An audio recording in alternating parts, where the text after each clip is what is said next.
আজ আলোচনার central theme বা সাবজেক্ট ম্যাটার হচ্ছে নবীজির জীবনের তিনটা সাবজেক্ট নিয়ে। এক, নবীজি দেখতে কেমন ছিলেন, এক নাম্বার। দুই নাম্বার, নবীজির সম্মান আল্লাহ তাআলা কত দিয়েছেন। নাম্বার টু, নবীর আদর্শ কেমন ছিল। সুবহানাল্লাহ পড়বেন না আপনারা সবাই? নাম্বার ওয়ান, আমাদের নবী how he was look like, নবীজি দেখতে কেমন ছিলেন, and what is the status of last messenger Muhammad সাল্লাল্লাহু আলাইহি ওয়াসাল্লাম, নবীর সম্মান ইসলামে কতটা উঁচুতে এটা আমরা জানবো। and finally we will talk about the ideal of last messenger, আমরা নবীর আদর্শ নিয়ে জানবো, নবীর আদর্শ কেমন ছিল। আমার মনে হয় এই তিনটা সাবজেক্ট যদি কোনো বিধর্মী শোনে, হতে পারে সে খ্রিস্টান, হতে পারে সে বৌদ্ধ, হতে পারে সে হিন্দু, মন দিয়ে শুনলে আমার বিশ্বাস সে কালেমা পড়ে মুসলমান হতে বাধ্য হয়ে যাবে, ঠিক কিনা বলে? তাহলে বলেন তো, নবীর জীবনের কয়েকটা বিষয় আমরা কথা বলবো আজকে। আওয়াজটা কমে গেল কেন? লেটস রিপিট এগেন, আমরা আবার বলি, কয়টা? আমি বলবো, আপনারা তারপরে বলবেন। এক নাম্বার, নবীর চেহারা। এক নাম্বার।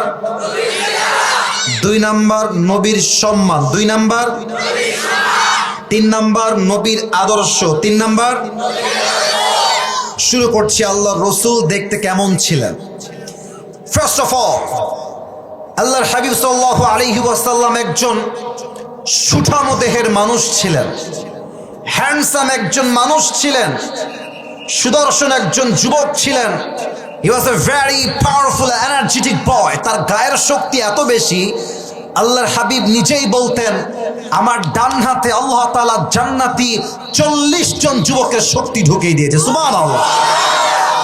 ওয়া কানা কাফফুহু আলিয়ানু মিনাদ দিবাজ, নবীজির হাতের এই তালু ছিল রেশমের মতো মোলায়েম, রেশমের চাইতে বেশি মোলায়েম। কত নরম ছিল!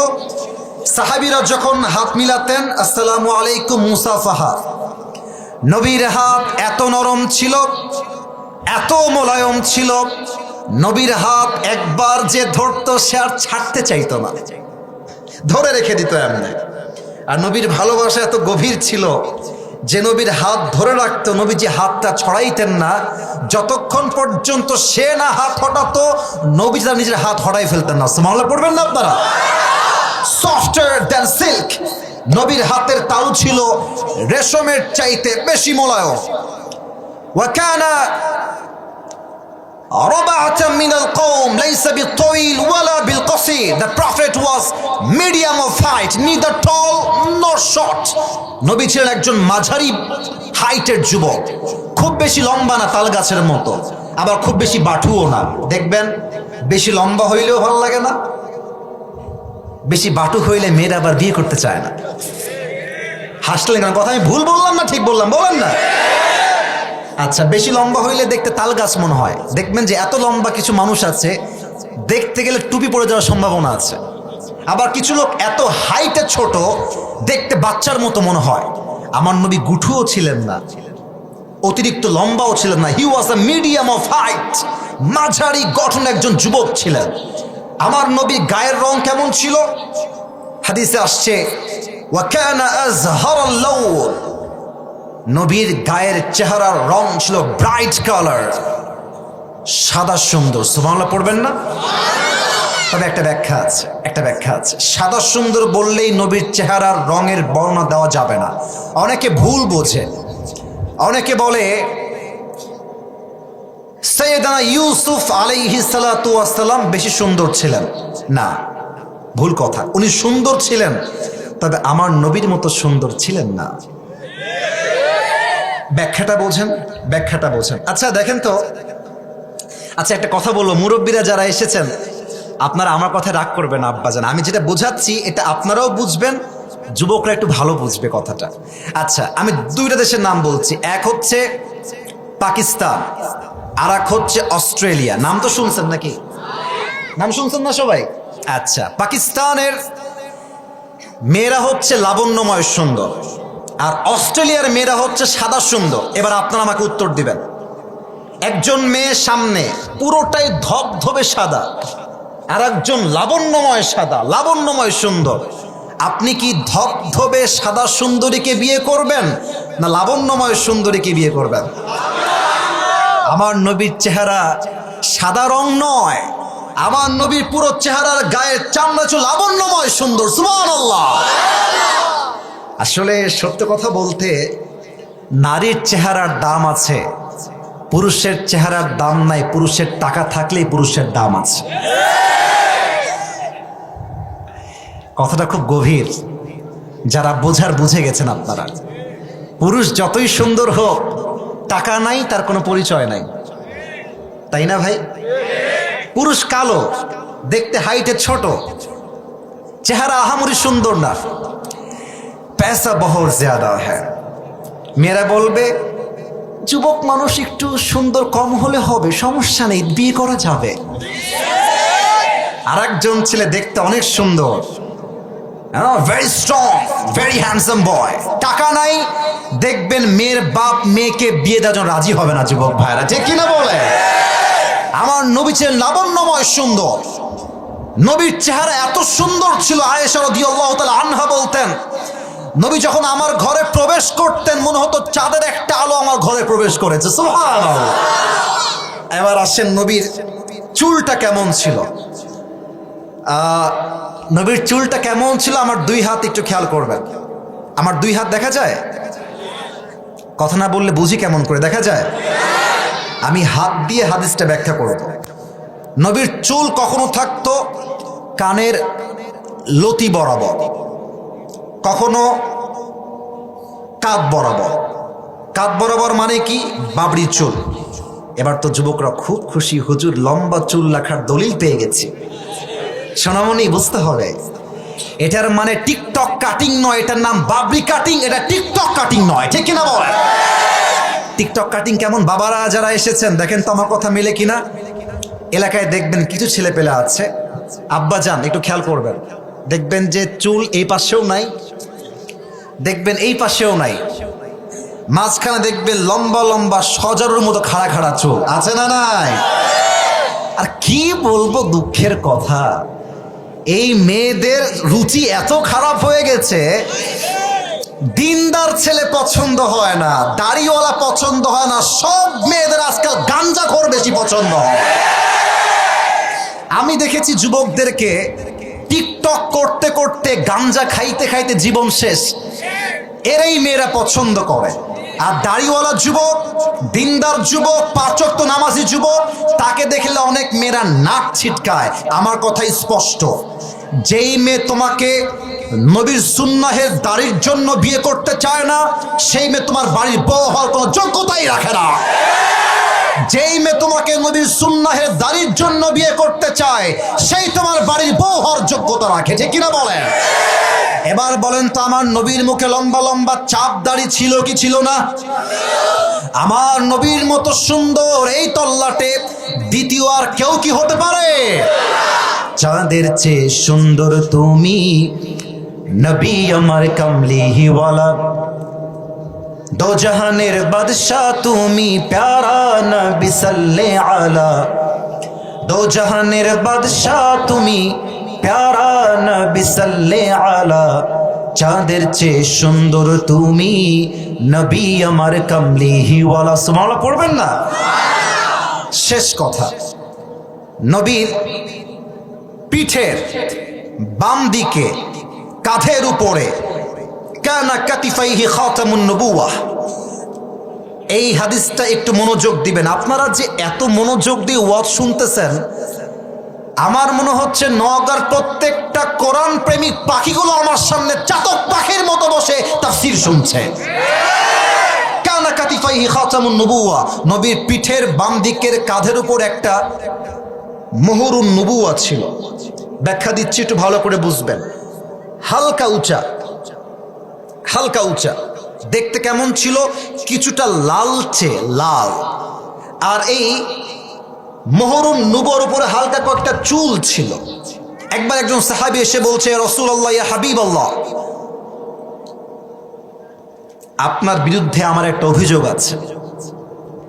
সাহাবা একরাম তো খেপে গেছে, আরে কত বড় সাহস, নবীর বিরুদ্ধে কমপ্লেইন করছে, কত বড় সাহসটা। ওমরে ফারুক উঠে গিয়েছে মারার জন্য, তোরে খাইছি আজকে বেটা, তোর সাহস তো কম না।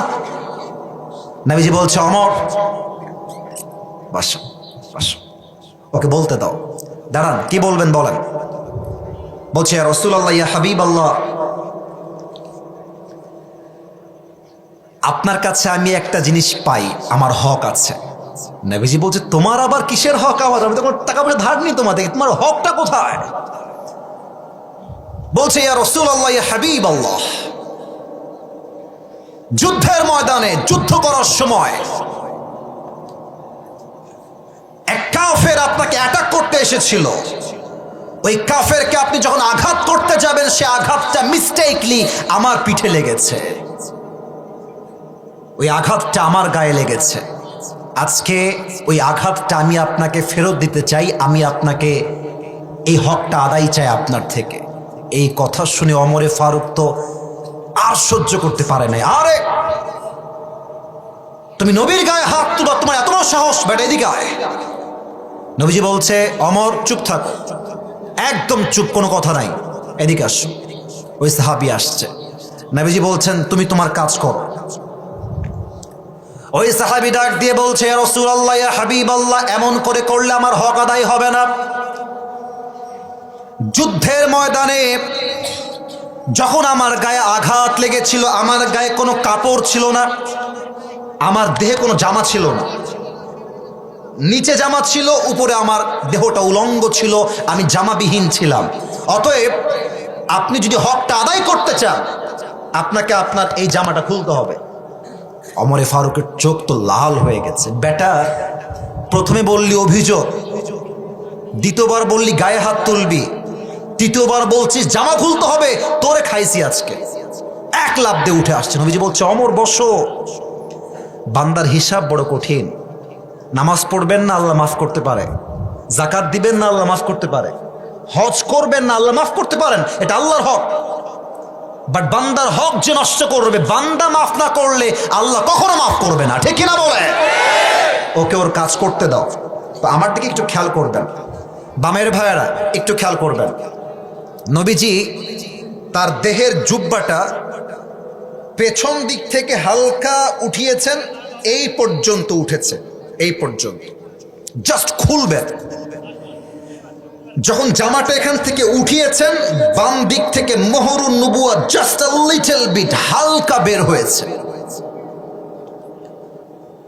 ওই সাহাবী যখনই মোহরুন নবুয়া বের হতে দেখেছে, দৌড় দিয়ে এসে নবীজির মোহরুন নবুয়াতে চুমু খেয়ে ফেলেছে আর ডাক দিয়ে বলছে ইয়া রাসূলুল্লাহ ইয়া হাবিবাল্লাহ, আমাকে মাফ করবেন হে আল্লাহর হাবিব, আমি আপনার গায়ে আঘাত করব কেমন করে? আপনার জন্য আমার জীবন কোরবান, মায়ের জীবন কোরবান, বাবার জীবন কোরবান। হে আল্লাহর রাসূল, আমি আপনাকে আঘাত করতে চাই নাই, আপনার মোহরুন নবুয়াতে চুমু খেয়ে আমি আমার ঠোঁটটাকে জাহান্নামের আগুন থেকে মুক্তি পাওয়ার জন্য চুমু দিয়ে দিয়েছি। কানা কাতিফাইহি খাতামুন নবুয়া, নবীজির পিঠের বাম দিকে ছিল মোহরুন নবুয়ার সিল। তাহলে নবীজির চেহারা, নবীজির চুল, নবীজির গায়ের রং, নবীজির হাইট, নবীজির কাঁধের মোহরের সিল, আমরা যা বুঝলাম নবীর চেহারা কি কম সুন্দর না বেশি সুন্দর? আপনারা ইমানের কথা এত আসতে বলে কেন? কম সুন্দর না বেশি সুন্দর? He is out of any kind of comparison.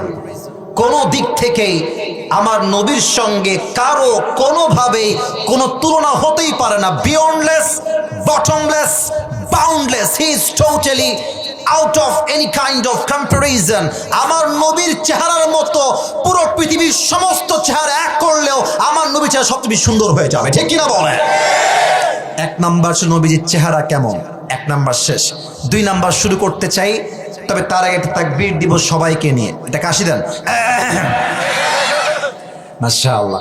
এই সাদা গেঞ্জি সোনামণি নতুন, বসো না, বসো না, না তোমার তো বউ নাই, তুমি যাবা কই? বসো না, না বসো বসো, একটু পরে যাও, একটু পরে যাও বাবা, বসো। তোর বউ নাই রে, তোর বউ থাকতে কি করবি রে বাবা? হ্যাঁ চুপ করে একদম খবরদার, ওকে খেয়াল রেখো। ওয়াশরুম একটু পরে যাবা। পেবারে তাকবীর দেন, নারায়ে তাকবীর। নবীর চেহারা কেমন আমরা শেষ করলাম। 2, আমার নবীর সম্মান। জাস্ট একটা প্রশ্ন করব, এর মাঝে নবীর সম্মানটা বুঝাই দিব। আমি যদি প্রশ্ন করি নওগাঁর ভাইদেরকে যে প্রিয় ভাইরা বলেন তো আল্লাহর দেওয়া আপনার জীবনের সবচেয়ে বড় নিয়ামত কি? কেউ বলবে মা, কেউ বলবে আমার বাবা, কেউ বলবে আমার বউ, কেউ বলবে আমার চাকরি, কেউ বলবে আমার রূপ, কেউ বলবে আমার চেহারা, কেউ বলবে আমার টাকা, কেউ বলবে আমার বাড়ি, কেউ বলবে আমার গাড়ি। নিয়ামতের কোনো অভাব নাই, কিন্তু কখনো কি ভেবেছেন আমি একজন মুসলমান, আমার জীবনের সবচাইতে বড় নিয়ামত কি? কখনো কি ভেবেছেন? আল্লাহ তাআলা বলছেন আমাদের জীবনের সবচেয়ে বড় নিয়ামত কি? আল্লাহ রাব্বুল আলামিন বলছেন 4 নম্বর পারা, লাকাদ মান্নাল্লাহু আলাল মুমিনিনা ইয বা'আথা ফীহিম রাসূলা। আল্লাহ বলছেন বান্দা তোমার জীবনের সবচেয়ে বড় নিয়ামত তোমার মা নয়,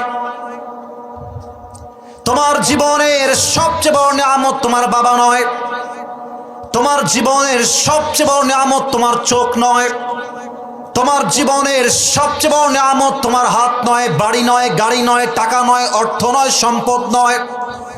এবার বান্দা ডাক দিয়ে বলছে আল্লাহ আমার জীবনের সবচেয়ে বড় নিয়ামত তাহলে কি হবে? এবার আল্লাহ জবাব দিচ্ছেন লাকাদ মান্নাল্লাহু আলাল মুমিনিনা ইয বা'আথা ফীহিম রাসূলা। ও আমার বান্দা তোমার জীবনের সবচেয়ে বড় নিয়ামত হলো আমি তোমাকে শেষ নবীর উম্মত করে দুনিয়াতে পাঠিয়ে দিয়েছি। This is the biggest mercy in your life that I have sent you as a follower of last messenger Muhammad sallallahu alaihi wasallam. তোমার জীবনে সবচেয়ে বড় নিয়ামত তুমি শেষ নবীর উম্মত হয়ে এসেছো। আপনারা একজন নবীর নাম বলবেন, আমি ক্লু দিচ্ছি, আপনারা নাম বলবেন, আমি নাম বলবো না, ক্লু দিচ্ছি, দেখা যাক নামটা ধরতে পারেন কিনা। একজন নবী যিনি আল্লাহর সঙ্গে কোনো পর্দা ছাড়া, কোনো মিডিয়া ছাড়া, ভায়া ছাড়া সরাসরি কথা বলতেন, নবীর নাম কি? মাশাআল্লাহ, রাইট আনসার, মুসা আলাইহিস সালাতু ওয়াস সালাম। উনি কথা বলতেন তুর পাহাড়ে। বলেন সবাই কোন পাহাড়ে? একদিন মুসা আলাইহিস সালাম বলছে আল্লাহ আচ্ছা একটা কথা বলবো আল্লাহ তোমাকে, তুমি যদি আমাকে জানাই দাও আমার জন্য খুব ভালো হয়। আল্লাহ বলছে মুসা বলো কি কথা? বলছে আল্লাহ আমি একটা জিনিস জানতে চাই তোমার থেকে, তুমি বললে আমি জানবো। আল্লাহ বলছে বলো কি জানতে চাও? মুসা আলাইহিস সালাম বলছে আল্লাহ এই যে আমি তোমার সঙ্গে কথা বলি সব সময়, সামনে কোনো দেওয়াল নাই, পর্দা নাই, ভায়া নাই, মিডিয়া নাই, কোনো ব্যক্তি নাই, আমি চাইলে তোমার সঙ্গে কথা বলছি আল্লাহ, এমন সুযোগ কি আর কেউ পাবে? আল্লাহ বলছে মুসা তোমার এই প্রশ্ন? জি আল্লাহ, উত্তরটা কি হবে আপনি বললে আমি জানবো। আল্লাহ বলছে মুসা তুমি একটা কথা ভুল বলেছ, তুমি চাইলে আমার সঙ্গে কথা বলতে পারো না, আমি চাইলে তুমি কথা বলো, 1 নাম্বার। 2 নাম্বার কথা, তোমার পরে শেষ নবী একজন আসবে, তার নাম হবে মুহাম্মাদুর রাসূলুল্লাহ সাল্লাল্লাহু আলাইহি ওয়াসাল্লাম। আমি আল্লাহ চাইলে তুই মুসা কথা বলতে পারো, আমি আল্লাহ না চাইলে নো। তবে সেই নবীর উম্মতরা যখন চাইবে, আমি আল্লাহ চাই কিংবা না চাই দ্যাট ডাজন্ট ম্যাটার, তারা যখনই চাইবে তারা আমার সঙ্গে সরাসরি কথা বলতে পারবে। কিভাবে? আল্লাহর হাবিব বলেছেন যখন বান্দা কোরআন তেলাওয়াত করে বান্দার কানেকশন সরাসরি আল্লাহর সঙ্গে জুড়ে যায়। সুবহানাল্লাহ। তুমি চাইলে কথা বলতে পারো না, আমি চাইলে বলো। আর মুহাম্মদের উম্মতরা এত দামি হবে, আমি চাওয়া না চাওয়া ডাজন্ট ম্যাটার, তারা চাইলে আমার সঙ্গে any time anywhere in the world যখন চাইবে তখন আমার সাথে কথা বলতে পারবে। সুবহানাল্লাহ। বলেন তো নবীজির চাচার নাম কি ছিল? প্যাচ খাচ্ছেন নাকি? আব্দুল মুত্তালেব না আবু তালেব? দাদার নাম আব্দুল মুত্তালেব, চাচার নাম? আরো কয়েকটা প্রশ্ন করেই ফেলি কারণ সামনে ওয়াচ করতে হবে আমাকে। বলেন তো নবীজির মায়ের নাম কি ছিল? আমি আটকাবার জন্য বলছি না, আমি চাচ্ছি স্মরণ হোক সবার। বলেন নবীজির মায়ের নাম কি? আর একটা ছোট্ট প্রশ্ন, নবীজির দুধ মায়ের নাম কি? মাশাআল্লাহ, হালিমাতুস সাদিয়া রাদিয়াল্লাহু তাআলা আনহা। শেষ প্রশ্ন, নবীজির বাবার নাম কি? আসতে বললেন কেন? নবীজির বাবার নাম? নবীজির বয়স যখন 7 থেকে 8 কিংবা 9, নবীজি বসে আছে, চাচা আসছে আবু তালেব, ভাতিজা আর কি, চাচা ভাতিজা সম্পর্ক, তাই না? তো কথা বলে কে এখানে? এই ব্রাজিল, এই আওয়াজ হবে না, না না হাসি না, আওয়াজ আসলে মনোযোগ কমে যায়। বামে আওয়াজ পেয়েছি কয়েকবার, প্লিজ तुम मेरे दोस्त हो यार, प्लीज चुप हो जाओ मेहरबानी করে, প্লিজ পায়ে হাত, চুপ চুপ থাকে। তাকবীর দেন, নারায়ে তাকবীর। আবু তালেব আসছে, নবীজি চুপচাপ বসে আছে, একজন যুবক নয়, কিশোর। আবু তালেব এসে বলছে, ভাতিজা তুমি যে কোনো সাধারণ মানুষ নও, তুমি যে অসাধারণ মানুষ এটা আমি আগের থেকেই জানি। সুবহানাল্লাহ। তো নবীজি বলছে, চাচা এটা কি বললেন, আমি কি অসাধারণ মানুষ? বলছে, ইয়েস ইউ আর অ্যামেজিং, তুমি অসাধারণ। তো বলছে, চাচা আপনি জানেন কেমনে? বলছে, আমি 2 ভাবে জানি। 1, তোমার মায়ের থেকে শুনেছি, 2, আমি নিজের চোখেই দেখেছি তুমি কোনো সাধারণ নও, তুমি এক অসাধারণ মহামানব। সুবহানাল্লাহ। নবীজি বলছে, তাই নাকি?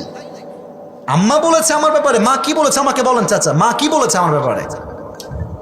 আবু তালেব বলছে, মুহাম্মদ তোমার মা আমাকে বলেছে। আল্লাহু আকবার, কি কথা, কি কথা! তোমার মা আমাকে বলেছে, ফোনটা অফ করবেন মেহেরবানি করে।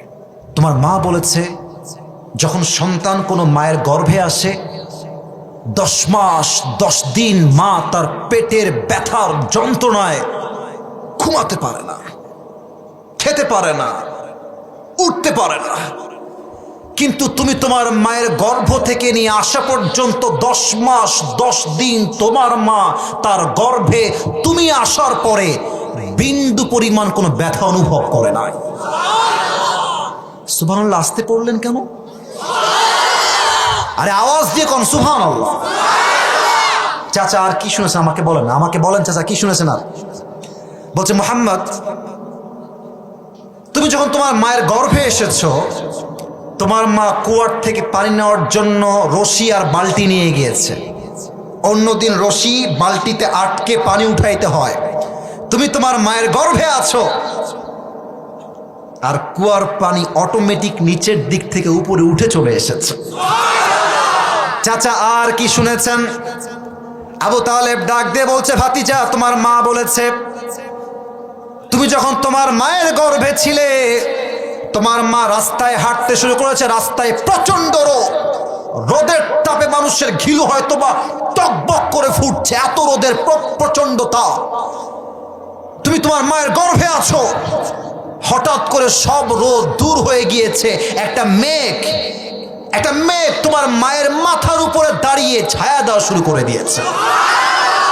চাচা আর কি শুনেছেন বলেন তো দেখি। চাচা বলছে, মুহাম্মদ তোমার মা বলেছে তুমি যখন তোমার মায়ের গর্ভে ছিলে, তোমার মা রাস্তা দিয়ে হাঁটছে আর রাস্তার 2 পাশের সমস্ত গাছগুলো তোমার সম্মানে তোমার মায়ের পায়ের কাছে সেজদায় লুটিয়ে গিয়েছে। চাচা আর কি শুনেছেন? তুমি যখন তোমার মায়ের পেটে ছিলে মুহাম্মদ, আল্লাহু আকবার, তুমি যখন তোমার মায়ের গর্ভ থেকে ডেলিভারি হবা, ডেলিভারির সময় অনেক মা পেটের ব্যথার যন্ত্রণায় মারা যায়, বাট যখন তোমার ডেলিভারি হয় তোমার মা সবাইকে বলেছে মুহাম্মদের ডেলিভারি হওয়ার সময় আমার চুল পরিমাণ কোনো কষ্ট অনুভব হয় নাই। সুবহানাল্লাহ। শেষ কথা। চাচা আর কি শুনেছেন? বলছে, মুহাম্মদ যখন তুমি দুনিয়াতে আসলা, তোমার মা তোমাকে কোলে নিয়ে বসে আছে, তো তোমার মা আছে, হালিমাতুস সাদিয়া আছে, আব্দুল মুত্তালেব আছে। তোমার মা তোমাকে কোলে নিয়ে বলছে যে জীবনে অনেক বাচ্চা দেখেছি, অনেক শিশু দেখেছি, বাট আমার মুহাম্মদের মতো এত সুন্দর বাচ্চা আমি জীবনে কখনো দেখি নাই। হালিমাতুস সাদিয়া বলছে, ঠিকই বলেছেন, আপনি আর কি দেখেছেন? আপনি তো থাকেন এইখানে, আমার কাজ দেখেন, আমি পুরো এরিয়াতে রাজার ছেলে, মন্ত্রীর ছেলে, সবাইকে আমি দুধ পান করিয়েছি, রাজ্যে রাজ্যে আমি ঘুরেছি। আমি কসম করে বলছি মুহাম্মদের মতো এত সুন্দর সুশ্রী মানব, এত সুন্দর বাবু আমি জীবনে কখনো কোথাও দেখতে পারি না। এবার আব্দুল মুত্তালেব আসছে, ডাক দিয়ে বলছে, তোমরা বেডি মানুষ, তোমরা আর কি দেখেছো? তোমরা তো মেয়ে মানুষ, তোমরা কয় জায়গায় গিয়েছো? আমার থেকে শোনো। আমি ইরাকে গিয়েছি, শামে গিয়েছি, সিরিয়াতে গিয়েছি, মিশরে গিয়েছি, আমি পুরো পৃথিবীর কয়েকটা কান্ট্রি ব্যবসার জন্য ভিজিট করেছি, পুরো বিশ্বের এত দেশ ভ্রমণ করেছি। ওয়াল্লাহে মুহাম্মদের মতো এত সুন্দর পিচ্চি বাবু আমি জীবনে কোথাও দেখি নাই। এবার আসছে জিবরাইল আলাইহিস সালাম, সে বলছে, আপনারা কি দেখেছেন? আমার থেকে শোনেন, পৃথিবীর প্রত্যেকটা নবীর কাছে আমি জিবরাইল ওহী নিয়ে আসছি।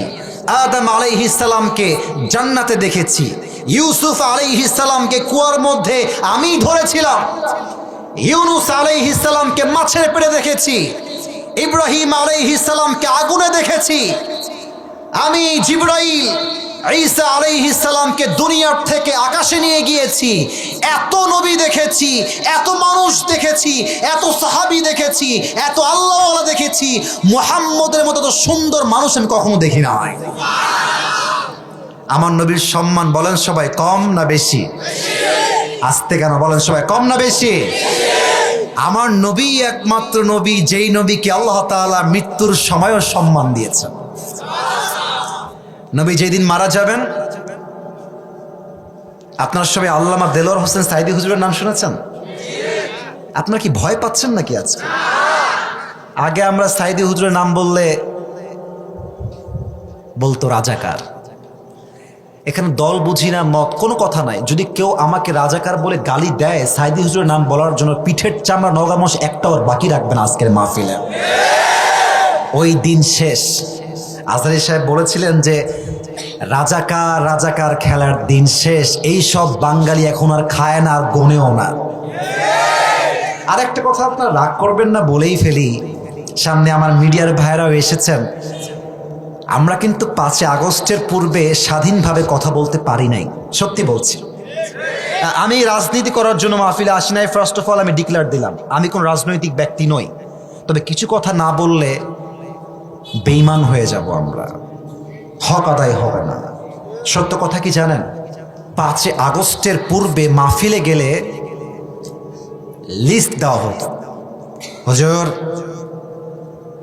খবরদার যাবেন না ওই বিষয়ে, কোনো দরকার নাই, আপনি জাস্ট মাটির নিচের ওয়াজ করবেন, মাটির উপরে গেলেই আপনার খবর আছে। আমার এখনো মনে আছে, আচ্ছা বলে ফেলবো, রাগ করবেন না তো আবার?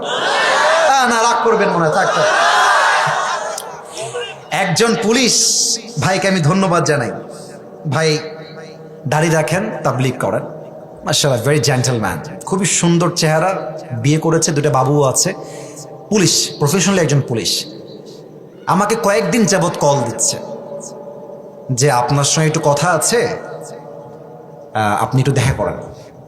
আমি তো ভয়ে আছি, কিরে কি বলে আর কি করে আল্লাহ মাবুদই ভালো জানে, but I was feeling like যে ঠিক আছে, লোকটা মনে হয় আমার ওয়েল উইশার হবে, যাই কথা বলে আসি। গেলাম, আমাকে বসালো। তখন আজহারী সাহেব দেশে নেই, আর আলহামদুলিল্লাহ তখন আমাদের মাহফিলে অনেক লোক আসতো, ইউটিউবে মানুষ দেখতো, ফেসবুকে অনেক মিলিয়ন মিলিয়ন মানুষ দেখতো। এটা আমি আপনার জাস্ট বোঝাবার স্বার্থে বলছি, অর্থাৎ আজহারী হুজুর যাওয়ার পরে মানুষ আমাদেরকে একটু বেশি ভালোবাসতো, কারণ আজহারী সাহেব দেশে ছিলেন না, এই জন্য। এটাকে আমি ভুল বললাম না, সত্যি বললাম ভাই? মানে একটা মানুষ নাই, তার মতো কেউ কথা বলে, তাকে কেউ অনুসরণ করতে ভালোবাসবে না ভাই? সেই ভালোবাসতো মানুষ আমাকে। তিনি আমাকে বললেন, আপনি খুব সাবধান হয়ে যান, কারণ আপনার ওয়াজ গোয়েন্দার লোক অলওয়েজ শুরু থেকে নিয়ে শেষ পর্যন্ত শোনে, যে আপনি কোথায় কখন কি বলেন। এই যে আমার কোরআন আমার সামনে আছে, এভাবেই বললেন যে আপনার প্রত্যেকটা ওয়াজের শব্দকে কাউন্ট করা হয়। একটা দলের নাম বললেন তিনি, দলটা আমি উল্লেখ করবো না, যে আপনি সেই দলটা করেন কি না এটাকে অবজার্ভ করা হয়। তো আমি বললাম যে ভাই তারপরের আপডেট কি বলেন? উনি বললেন যে আপনার মাটির নিচের ওয়াজ ছাড়া কোনো গতি নাই, সাবধানে ওয়াজ করলেন। এবং উনি বললেন যে আপনি জাস্ট এ থেকে বিতে যাবেন, গ্রেফতার হয়ে যাবেন। তো এই কথা আমি আমার বাবাকেও আজ অব্দি বলি নাই, আজকেই প্রথম বললাম। কারণ দেশটা এখন স্বাধীন হয়েছে, এখন যদি আমরা ভয় পাই তবে আমরা বীর পুরুষের বাচ্চা নই, কাপুরুষের বাচ্চা হয়ে মরবো, ঠিক কিনা বলে? তা আমি তখন নিয়ত করলাম যে কথা আমি বলেই ছাড়বো, বাট স্ট্র্যাটেজি চেঞ্জ করতে হবে, মানে গ্যাপে গ্যাপে মারতে হবে। অর্থাৎ সব কথা স্পষ্ট না বললেও ইঙ্গিতে তো বলা যায় যুবক ভাইরা, ঠিক কিনা বলো? তো সেই সময়টা চেঞ্জ হলো 5 আগস্টের পর। এখন আমাদের কথা একটা, কোনো দল পতন ঘটেছে মানেই সেই দলকে আমরা গালি দিব তা নয়। আমাদের কথা একটা, তওবা যে করবে সে আমার ভাই হয়ে যাবে, এবং আমরা সবাই মিলে আগামীতে ইসলামের রাজ কায়েম করব, কোরআনের রাজ বাংলাদেশে কায়েম করব, ঠিক কিনা বলেন? তা আমি যে হাদিসটা আপনাদের সবাইকে বলছিলাম, নবীজির যেদিন ইন্তেকাল হবে এই বিষয়টা নিয়ে আমি সাইদি হুজুরের একটা ওয়াজ শুনছিলাম, যে ওয়াজটা আমি যে কতবার কান্না করেছি ওয়াজটা শুনতে গিয়ে আমার নিজেরও মনে পড়ে না, এত কান্না আসে ওয়াজটা শুনলে। নবীর যেদিন ইন্তেকাল হবে নবীর গায়ে প্রচন্ড পরিমাণে জ্বর, জ্বরের যন্ত্র নবীর চোখ লাল হয়ে গিয়ে চেহারাও লাল হয়ে গিয়েছে। জ্বরে নবীজি একবার ডান কাত হচ্ছে, একবার বাম কাত হচ্ছে। জ্বরের যন্ত্র নবীজি বিছানা থেকে উঠতেই পারছেন না। ইতিমধ্যেই এশারের নামাজের সময় হয়ে গিয়েছে, নবীজি আসছেন না। সাহাবা একরাম অপেক্ষায়, নবীজি আসবেন, নবীজি ইমাম হবেন, আমরা হব মুসল্লি। সময় গড়িয়ে যায় 8টা থেকে 9টা, 9টা থেকে 10টা, কিন্তু নবীজি আসেন না। সাহাবা একরাম বুঝে গিয়েছে নবী হয়তো বার আসবেন না। আবু বকর রাদিয়াল্লাহু তাআলা আনহু ইমাম হয়ে দাঁড়িয়ে গিয়েছেন, আল্লাহু আকবার সানা পড়েছেন, কেরাত পড়েছেন। কেরাতের মধুর সুর নবীজির ঘর পর্যন্ত পৌঁছে গিয়েছে। নবীজি বলছেন, আয়েশা নামাজ কে পড়াচ্ছে? ইমামকে? আয়েশা বলছেন, আজকে আমার বাবা আবু বকর ইমাম হয়ে দাঁড়িয়ে গিয়েছে। সুবহানাল্লাহ পড়বেন না? তো একটু আমাকে দেখবেন, না হয় হাদিসের মর্মার্থ বুঝবেন না। নবীজি বালিশে শুয়ে আছেন ডান কাত হয়ে। বাম কাত না ডান কাত? কথা না বললে বুঝি কেমনে, বাম কাত না ডান কাত? নবীজি বললেন, আয়েশা আমার কাছে আসো। আয়েশা আসলেন। নবীজি বললেন, আমার মাথাটাকে একটু উঁচু করে উঠাও। নবীজি মাথাটাকে হালকা উঁচু করলেন। আয়েশা বললেন, জানালা খুলে দাও। আয়েশা রাদিয়াল্লাহু তাআলা আনহা জানালা খুলে দিলেন। নবীজি তাকিয়ে আছেন, জামাতের দিকে নামাজ হচ্ছে, আবু বকর হচ্ছে ইমাম, সাহাবা একরাম সব মুসল্লি হয়ে নামাজ পড়ছে। আর আয়েশা দেখছে নবীজির 2 চোখ দিয়ে টলটল টলটল করে পানি পড়ছে, অশ্রু ঝরছে। আয়েশা ডাক দিয়ে বলছে, রাসূলুল্লাহ, ইয়া হাবিবাল্লাহ, আপনার চোখের কোঠায় পানি কেন? আপনি কাঁদছেন কেন? নবীজি ডাক দিয়ে বলছেন, আয়েশা, এটা আমার কষ্টের পানি নয়, এটা আমার শান্তির পানি, সুখের পানি। আমার চোখের সামনে আজকে যে জামাতটা আমি দেখতে পাচ্ছি আদায় হচ্ছে, এই জামাতটাকে কায়েম করবার জন্য উহুদের ময়দানে আমার রক্ত ঝরেছে, আমার দন্দান মুবারক শহীদ হয়েছে, হাজার হাজার সাহাবী জীবনের তাজা রক্ত দিয়ে শহীদ হয়েছে, এর বিনিময়ে আল্লাহর জমিনে আল্লাহর জামাতটা কায়েম হয়েছে, ঠিক কিনা বলে? নবীজি কথা বলে আবার শুয়ে পড়লেন। ফজরের নামাজের সময় যখন হয়ে গেল, জামাতের সঙ্গে নামাজ পড়লেন, বাসায় চলে আসছেন, নামাজ পড়ে একটু শুয়ে আছেন, একটু ঘুম ঘুম ভাব, অসুস্থ, জ্বর, মাথা ব্যথা, চোখ লাল। হাদিসে আসছে হাতের এই অংশগুলো জ্বরের তাপে লাল হয়ে গেছে, কিছুটা ফুলা ফুলা হয়ে গেছে, জ্বরের তাপের যন্ত্রণা। ইতিমধ্যেই জিবরাইল আসছে, এসেই বলছে, আসসালামু আলাইকা ইয়া রাহমাতাল লিল আলামিন। নবী, হে আপনাকে সালাম, আল্লাহ আরশে আজিম থেকে আপনাকে সালাম পাঠিয়েছে। সুবহানাল্লাহ পড়বেন না? নবী, আপনি কেমন আছেন? ইয়া রাসূলুল্লাহ, আপনি কেমন আছেন? ইসরে, আমাদের মতো লোক হইলে কি বলতো, আরে বইল না, আর জীবনটা তামা তামা হয়ে গেল। আল্লাহ মনে হয় মানুষ পায় না দুনিয়াতে, সব কষ্ট আমার উপর আল্লাহ দিচ্ছে। আমার ছেলে ভালো না, বউ ভালো না, মা ভালো না, টাকা নাই, বাড়ি নাই, গাড়ি নাই, অভিযোগের কোনো শেষ নাই। এত জ্বর গায়ে। নবীজি বলছেন, জিব্রাইল আলহামদুলিল্লাহ আলা কুল্লি হাল, আল্লাহ আমারে যেমনে রেখেছে আমি তেমনেই খুশি, সুবহানাল্লাহ। নবীজিকে বলছি, ইয়া রাসূলুল্লাহ, আজকে আমি একা আসি নাই, মেহমান নিয়ে আসছি, একজন বাহিরে দাঁড়িয়ে আছে, আপনি পারমিশন দিলে he will enter in this house, আপনি বললে আসবে, আদারওয়াইজ সে আসবে না। আমি কি নিয়ে আসবো? কে কে? নিয়ে আসো, নিয়ে আসো। যে ঢুকেছে তার নাম হচ্ছে মালাকুল মউত।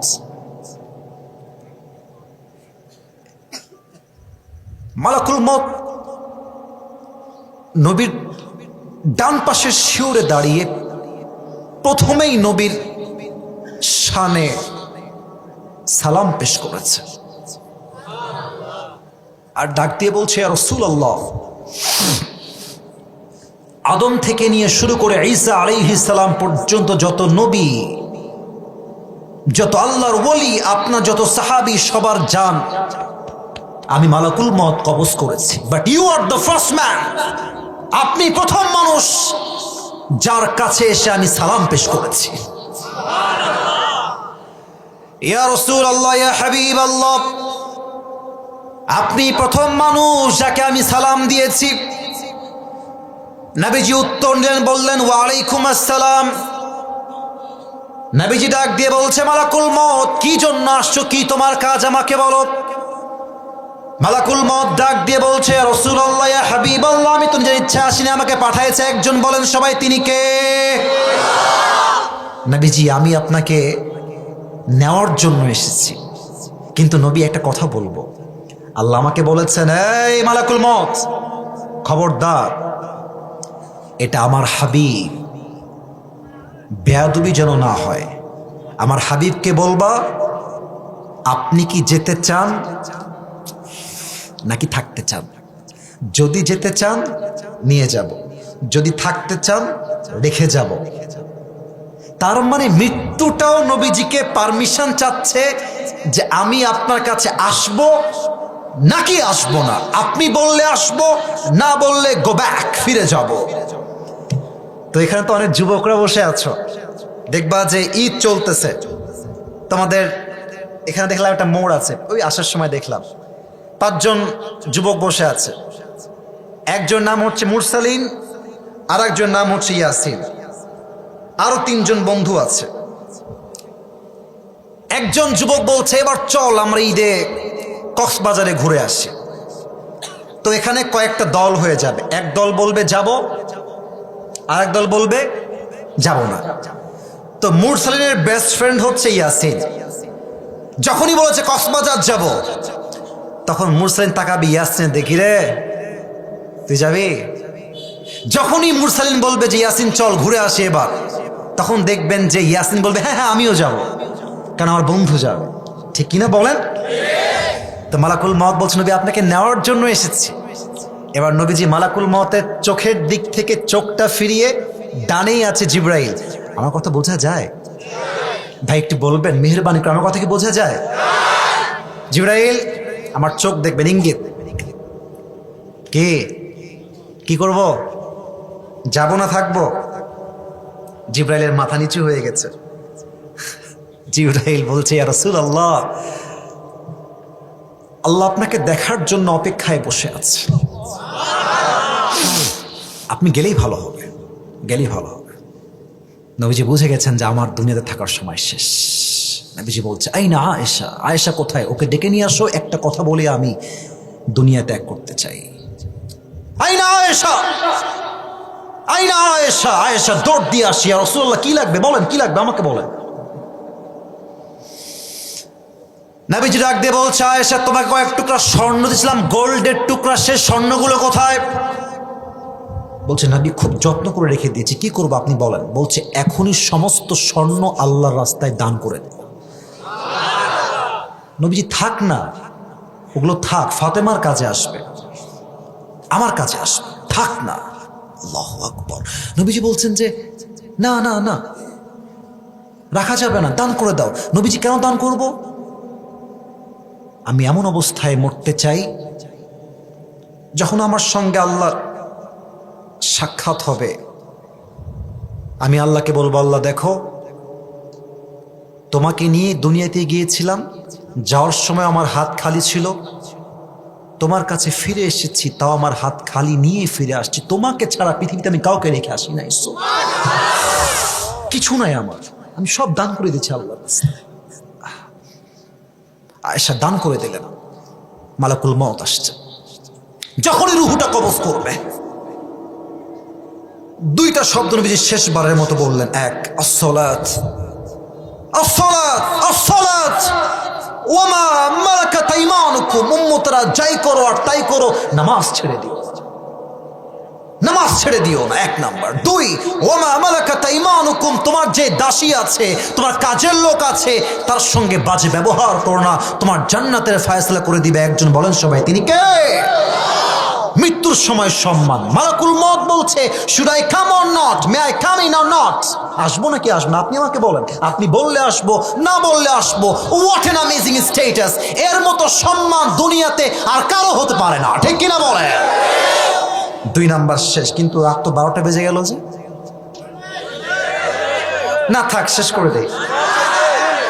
তাহলে একটা শর্ত আছে, এখানে একজন যুবক দাঁড়িয়ে যাবেন, দাঁড়িয়ে কি করবেন?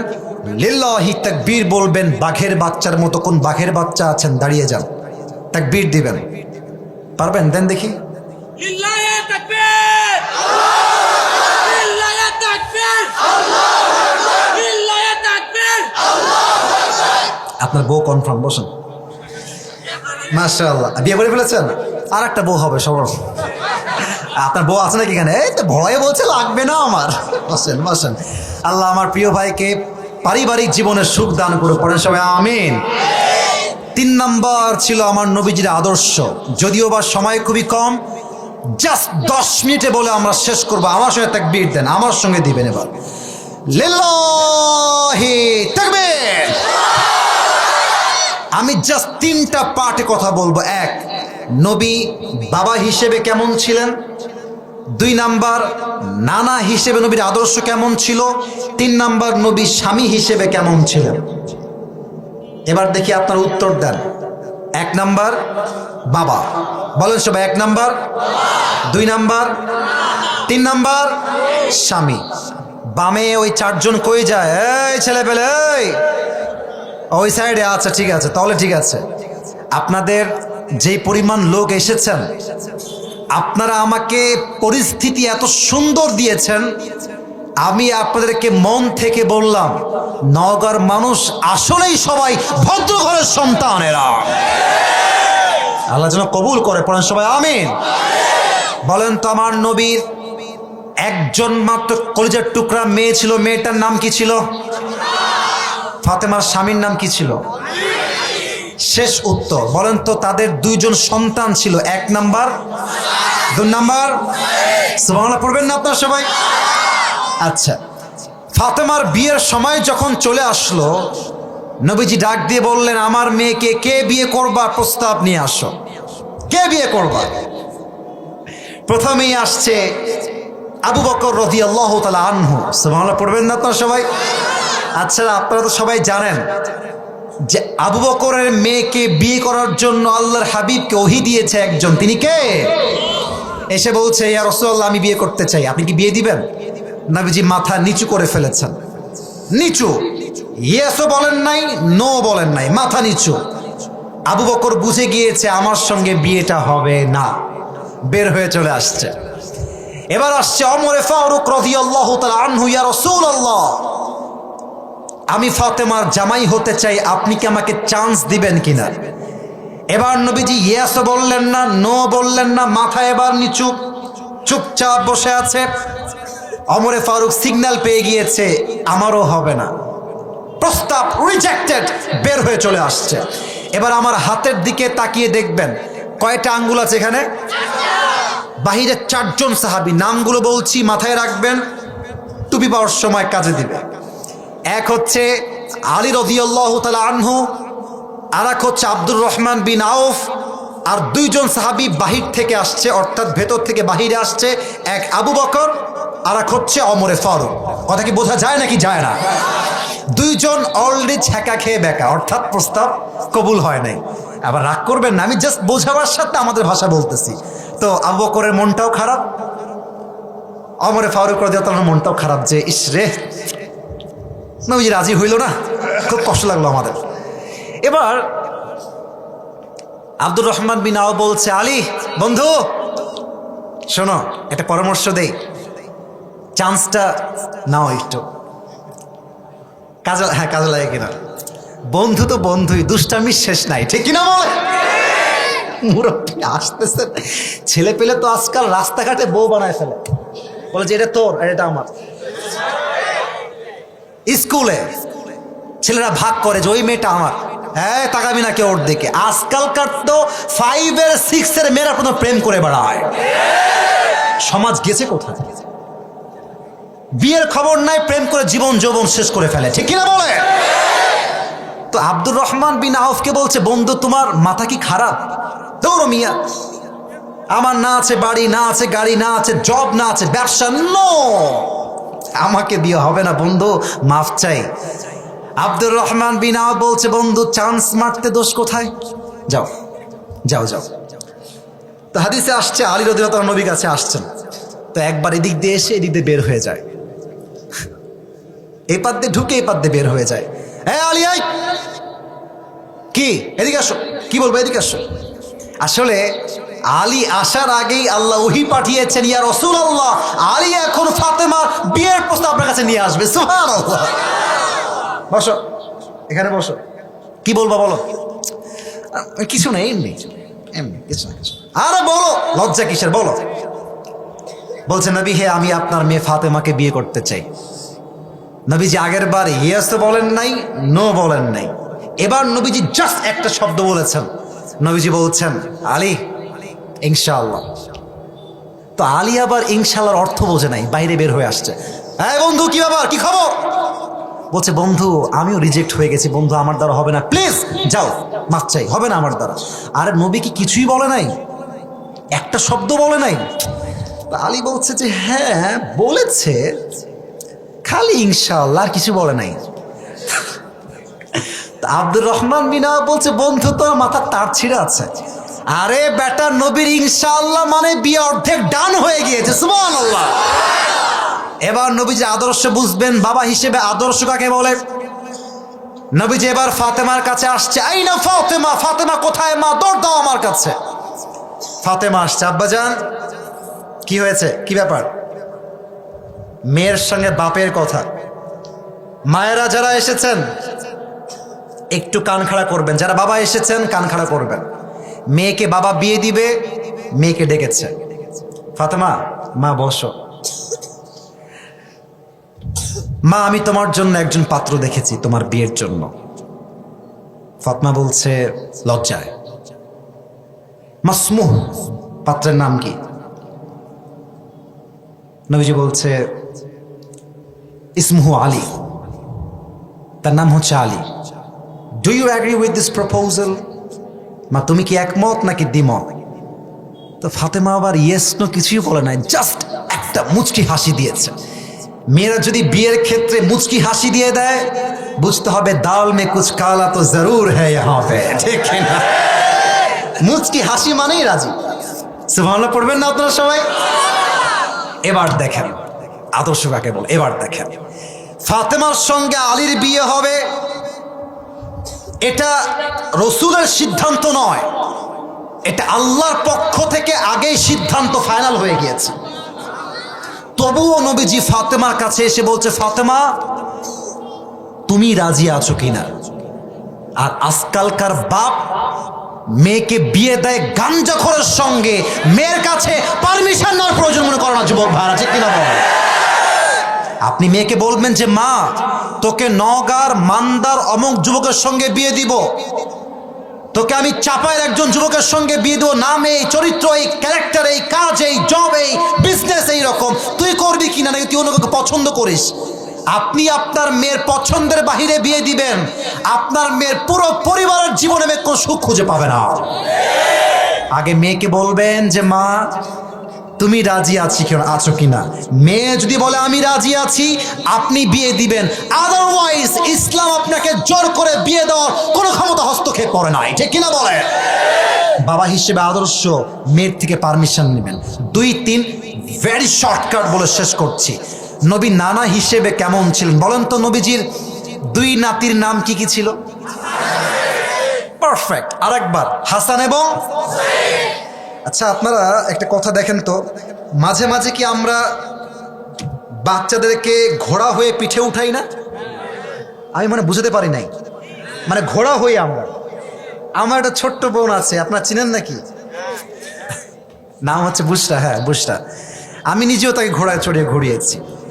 তো 3 দিন আগে কি গেল আমাদের? ঈদ। বলেন সবাই কি গেল?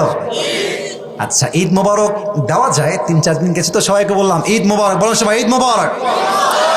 ঈদের দিন আসলে নবীজি বলতো ফাতেমাকে, এই ফাতেমা আইনাল লুকা, আমার 2টা দুষ্টু বাবু কোথায়, নিয়ে আসো। নবীজি একটু থামেন, আমি দিচ্ছি, একটু থামেন। ফাতেমা যেতেন, হাসান হোসেনকে গোসল করাতেন, জুব্বা পরাতেন, সুরমা দিতেন, চুলটা সিঁড়ি করতেন, তারপরে আসতো। তো হাসান আর হোসেন খুব দৌড় দিয়ে আসতো যে নানার কাছে গিয়ে আগে সালাম দিব। হাসান হোসেন সালাম দেওয়ার আগেই নানা আগে সালাম দিয়ে ফেলতেন। সুবহানাল্লাহ পড়বেন না আপনারা সবাই? 1 সালাম দিতেন, 2 নাম্বার এই দেখেন এইভাবে আসো। 2 জন দৌড় দিয়ে এসে নবীর বুকে আসতো, নবী জড়ায় ধরতেন। 3 নাম্বার নবীজি বলতেন সাইডে যাও। আরে নবীজি নিজে করতেন, আরে আমি না, আল্লাহ রাসূল। 2টা হাত এমনে দিতেন সামনে, ঘোড়া হতেন আর বলতেন যে হাসান হোসেন কি খবর, ঘোড়া কি পছন্দ হয়েছে? ঘোড়া পছন্দ হয়েছে? বলছে না না হ্যাঁ হয়েছে, উঠবা নাকি? উঠে পড়ো। সুবহানাল্লাহ পড়বেন না? একবার 2 জন উঠে গিয়েছে নবীজির কাঁধে, নবীজি এরকম ঘুরতেছে, এই ঘোড়া হয়ে এই পাশে ঘুরতেছে। হঠাৎ করে এক সাহাবী আসছে, তার নাম হচ্ছে জাবের রাদিয়াল্লাহু তাআলা আনহু। এসে দেখছে নবীজি ঘোড়া হয়ে আছেন, নবীর পিঠে হাসান আর হুসাইন বসে আছে। এসেই বলছে আল্লাহু আকবার, আল্লাহু আকবার। হাসান আর হুসাইন তো জানে না তারা কার পিঠে উঠেছে, তাদের কপাল কত ভালো। নবীজি বলছে চুপ করো, কার কপাল ভালো? তুমি চুপ করো, আমার কপাল ভালো। তাকায় দেখো, আমার পিঠে জান্নাতের সমস্ত যুবকদের সর্দার হাসান আর হুসাইন উঠে বসে আছে। সুবহানাল্লাহ, আল্লাহু আকবার। ঈদের দিন আসলে নবীজি হাসানকে ডান কাঁধে, বুঝেন না এটা আপনারা, ডান কাঁধে উঠাইতেন, হুসাইনকে বাম কাঁধে দিয়ে নিয়ে হেলতে দুলতে হাঁটতেন এমনে। গ্রাম থেকে একজন লোক আসছে, এসে দেখছে আল্লাহর রসুল 2 নাতিকে কাঁধে উঠায় হাঁটতেছে। আল্লাহু আকবার, ইয়া রাসূলুল্লাহ আপনি কি হাসান হোসেনকে এত ভালোবাসেন? নবীজি বলতেন আরে আমি একা না, আমার হাসান হোসেনকে স্বয়ং আল্লাহই ভালোবাসে। শেষ একটা হাদিস বলবো। আপনাদের মসজিদ কোথায়? এখানে, এইটা এখানেই। মাশাআল্লাহ, আপনারা অনেক কমিটির লোকের আছেন, আমি আপনাকে চিনি না, আমি কিন্তু ধমক দেওয়ার জন্য বলছি না, এটা বুঝবেন, বোঝার জন্য বলতেছি। অনেক মুরব্বী বাচ্চাদেরকে ঘাট ধাক্কা দিয়ে মসজিদ থেকে বের করে দেয় এবং খুব বাজে ব্যবহার করে। এই দেখছেন, বাচ্চা মানুষ বলছে, ঠিক বলেছেন আপনারা, দেখেন তার মানে ও ফেস করছে এটা। আব্বাজান আপনি আমার এই হাদিসটা শোনেন, আপনার শিক্ষা হয়ে যাবে। আল্লাহ রসুল নামাজ পড়াচ্ছেন, সেজদায় গিয়েছেন, সেজদায় গিয়ে আর উঠছেন না। এই আমার হাদিস কি বোঝা যায় ভাইয়ারা? সেজদায় গিয়ে আর উঠছেন না। সাহাবা একরাম ভাবছে আল্লাহ রসুল কি মারা গেলেন নাকি, ওঠেন না কেন? একজন সাহাবী সেজদায় আছেন নবীজির ঠিক বাম দিকে, সেজদায় গিয়েও তিনি তাসবিহ পড়ছেন সুবহান রাব্বিয়াল আলা, সুবহান রাব্বিয়াল আলা। তো যখন টাইমটা লং হচ্ছে, 2 মিনিট 3 মিনিট হচ্ছে, সাহাবী ভেবেছে নবীজি মনে হয় ইন্তেকাল করেছেন। আমি খেয়াল করি নবীর কি হলো, বিপদ হলো কিনা। ওই সাহাবী নামাজরত অবস্থায় হালকা উকি মেরেছেন নবীর কি হয়েছে তাই দেখার জন্য, দেখা যায়। তো দেখছেন যে নবীজির কাঁধে এখানে হাসান, পেছনে হুসাইন চড়ে বসে আছে। এখন ওই সাহাবী ভাবতেছে আমি যদি টান দিয়ে ধরে নামাই দেই নবীজি পিঠ হালকা হয়ে যাবে, নবীজি আল্লাহু আকবার বলে উঠে দাঁড়ায় যাবে। তো না, সাহাবী নামাজের মধ্যেই হাসানকে ধরতে গেছে, নবীজি নামাজের মধ্যে ওই সাহাবীর হাতটা এমনি ধরে বসেছে, কোনো কথা নাই। নবী জাস্ট হাতটা ধরে মেসেজ দিয়েছেন, যতক্ষণ আমার নাতি আমার ঘাড়ে আছে ততক্ষণ পর্যন্ত আমি সেজদায় আছি, সেজদায় থাকবো, আমি উঠবো না। আচ্ছা আপনারাই বলেন, আপনাদেরকে বিচার দিলাম আমি, বলেন নবীজি চাইলে একটু ধাক্কা দিলে পারতেন কি পারতেন না? উনি মেসেজ দিয়েছেন, যেই বাচ্চাকে তুমি আজকে ধমক দিয়ে মসজিদকে তাড়ায় দিবা সেই বাচ্চা আগামীতে নামাজি নয়, সেই বাচ্চা আগামীতে ডাকাত হয়ে বের হবে। আর যেই বাচ্চা নামাজি হবে আগামীর সেই সন্তান ওমরে ফারুকের মতো গোটা বিশ্বকে ইসলামের জন্য লিড দেওয়ার সাহস ক্ষমতা রাখবে। আব্বাজান, আপনি ধমক দিয়ে বাচ্চাকে তাড়াই দিবেন না, আরে পকেটে চকলেট নিয়ে আসবেন, চকলেট নিয়ে আসবেন, বাচ্চাদেরকে দেখে চকলেট দিবেন। আব্বাজান, আপনি একদিন মরে যাবেন, হতে পারে ওই পিচ্চি বাচ্চা একদিন কোরআনের হাফেজ হবে, একদিন আলেম হবে, আর আপনার কবরের কাছে গিয়ে বলবে যে আমার আব্বা খুব ভালোবাসতো আমাকে, আমার নানা আমারে খুব ভালোবাসতো, আমার দাদা আমার বড্ড ভালোবাসতো, মস্তি গেলে আমাকে চকলেট দিত, আদর করতো, ভালোবাসতো। আর একজন হাফেজ সন্তানের দোয়া আপনার জন্য জান্নাতের ওসিলাও তো হতে পারে। খবরদার, নবীর আদর্শ শিখেন নানা হিসেবে। বাচ্চা দেখলে আদর দিবেন, স্নেহ করবেন, ভালোবাসবেন। বাচ্চাদের যে ধমক দেয় সে ভালো বংশের পুরুষ কখনো হতে পারে না, ঠিক কিনা বলেন? নবীর আদর্শ নানা হিসেবে। শেষ কথা বলেই শেষ করছি, যারা স্বামী এসেছেন এবার তো বউরা বড্ড খুশি হয়ে যাবে। হ্যাঁ, আমার স্বামী ভাই যারা এসেছেন, 1 নাম্বার আদর্শ, বউকে ভালোবাসবেন প্রকাশ্যে সবার সামনে। এখন ভালোবাসা হয়ে গিয়েছে উল্টা, হারাম হয়ে গিয়েছে প্রকাশ্যে, হাল হয়ে গিয়েছে গোপনে। যুবক ভাইরা ঠিক কিনা বলে? হারাম প্রেম পার্কে করতেছে, ধুমাইয়া প্রেম, হ্যাঁ রিক্সায় করছে, রাস্তায় করতেছে, লজ্জা লাগে না। আর আজকাল তো স্বামী স্ত্রী বাহিরে ঘুরবে কি, যুবকদের যন্ত্রণায়, মেয়েদের যন্ত্রণায় হালাল প্রেমটা এখন কঠিন হয়ে গিয়েছে, ঠিক কিনা বলে? দেখেন একজন সাহাবী আসছে, এসে বলছে নবীজি মান তুহিব্বু আকসার, আমি কিন্তু আমার ওয়াজের শেষাংশে আছি, খুব মনোযোগ দিবেন।